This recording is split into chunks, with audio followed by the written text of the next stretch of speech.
បាទពុកម៉ែបងប្អូនថ្ងៃនេះខ្ញុំបាទតាចបៃភ្នំព្រឹក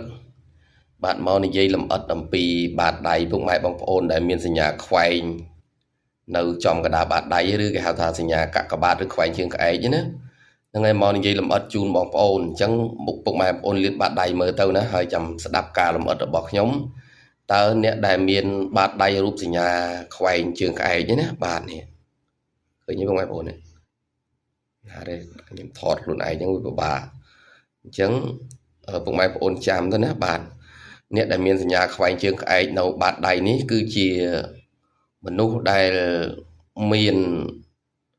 វាសនាខុសពីអ្នកដែលអត់មានបាទហើយបាតដៃសញ្ញាខ្វែងជើងក្អែកនឹងបាតដៃនេះពុកម៉ែបងប្អូនមិនមែនមានគ្រប់មនុស្សទេណាបាទ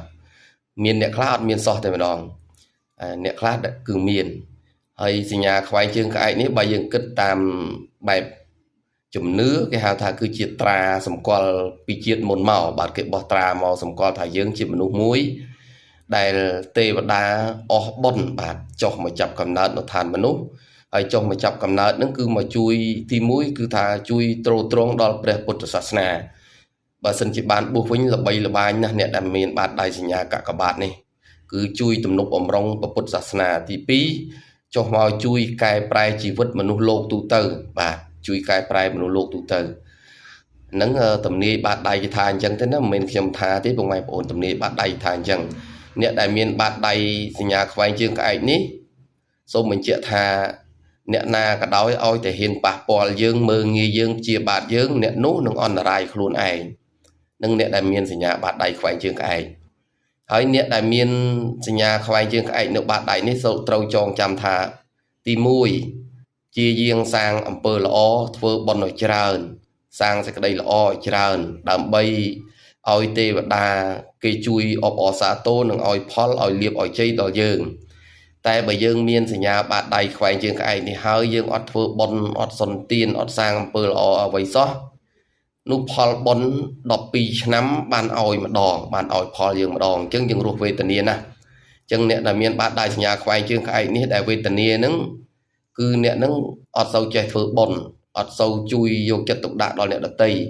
ដូច្នេះហើយលំបាកណាស់អ្នកដែលមានសញ្ញាខ្វែងជើងក្អែកកើតមកជាតិនេះគឺលំបាកក្រតោកយ៉ាតែម្ដងតែបើសាងបុណ្យសាងកុសលធ្វើអំពើល្អច្រើន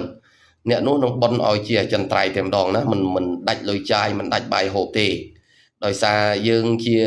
ពពួកទេវតាចុះមកចាប់កំណើតអញ្ចឹងទេវតាគេនឹងដឹងពេលណាដែលយើងសាងអំពើល្អព្រោះយើង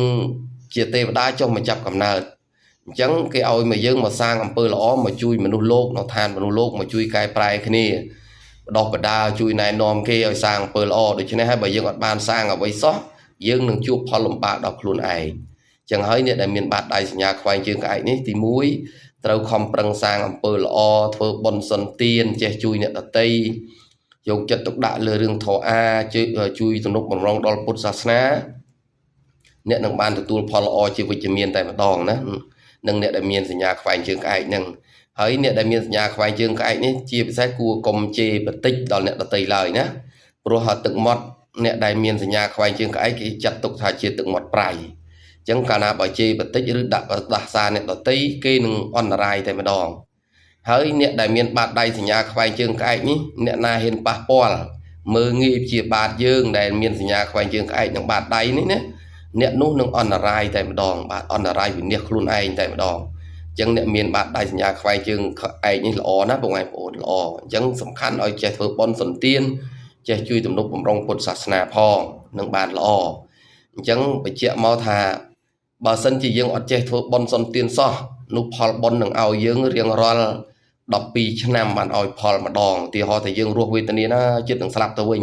12ឆ្នាំក្រោយមកបានបុណ្យជួយឧបត្ថម្ភចឹងហើយបានទាមទារឲ្យអ្នកដែលមានសញ្ញាខ្វែងជើងក្អែកបាតដៃនេះជាយាមធ្វើបុណ្យដើម្បីឲ្យទេវតាគេអបអរសាទរគេជួយជ្រោមជ្រែងយើងវិញចឹងណាពុកម៉ែបងប្អូនហើយមួយទៀតបើសិនជាយើងធ្វើបុណ្យសុនទានហើយនៅតែមិនសូវផលឲ្យយើងត្រូវអុជធូប16សរសៃ